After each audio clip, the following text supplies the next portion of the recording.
পূর্ব থেকে পশ্চিম সাবেক প্রধানমন্ত্রী বেগম খালেদা জিয়ার মৃত্যুতে শোকাহত বিশ্ব নেতারা। বাংলাদেশের প্রথম নারী প্রধানমন্ত্রীর মৃত্যুতে শোক জানিয়েছেন ভারতের প্রধানমন্ত্রী নরেন্দ্র মোদী। শোক জানিয়েছেন চীন, পাকিস্তান, যুক্তরাষ্ট্র, যুক্তরাজ্য, ইরান সহ জাতিসংঘ এবং ইউরোপীয় ইউনিয়ন।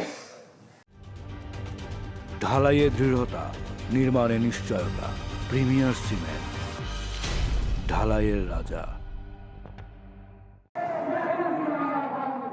সামরিক শাসনের বিরোধিতা, আন্দোলন, গ্রেপ্তার, গৃহবন্দী এমন সব চড়াই উতরাই বেগম খালেদা জিয়াকে দিয়েছে আপসহীন নেত্রীর খেতাব। কূটনীতিতে নীতিগত অবস্থান আর দৃঢ়তা তাকে আন্তর্জাতিক অঙ্গনেও নিয়ে গেছে অনন্য উচ্চতায়। তাই তো তার প্রয়াণে শোকের আবহ বৈশ্বিক অঙ্গনে। ফেসবুক পোস্টে শোক প্রকাশ করেন নরেন্দ্র মোদী। এ সময় তিনি 2015 সালে খালেদা জিয়ার সঙ্গে ঢাকায় সাক্ষাতের কিছু ছবি প্রকাশ করেন। বেগম জিয়ার পরিবার এবং বাংলাদেশের মানুষের প্রতি আন্তরিক সমবেদনা জানান নরেন্দ্র মোদী। বলেন, বাংলাদেশের প্রথম নারী প্রধানমন্ত্রী হিসেবে দেশের উন্নয়নে এবং ভারত বাংলাদেশ সম্পর্ক জোরদারে স্মরণীয় হয়ে থাকবে খালেদা জিয়ার অবদান।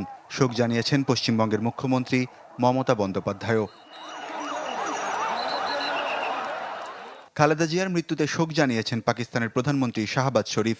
বাংলাদেশের উন্নয়নে খালেদা জিয়ার অবদান ও দুই দেশের সম্পর্ক উন্নয়নে তার ভূমিকার কথা স্মরণ করেন শাহবাজ। শোক জানিয়েছেন চীনের প্রধানমন্ত্রী লি কিয়াং। চীন বাংলাদেশ সম্পর্ক উন্নয়নে খালেদা জিয়ার গুরুত্বপূর্ণ অবদানের কথা স্মরণ করে বেইজিং। বিএনপির ভারপ্রাপ্ত চেয়ারম্যান তারেক রহমানকে চিঠি দিয়ে শোক জানিয়েছেন ঢাকায় চীনের রাষ্ট্রদূত ইয়া ওয়ান।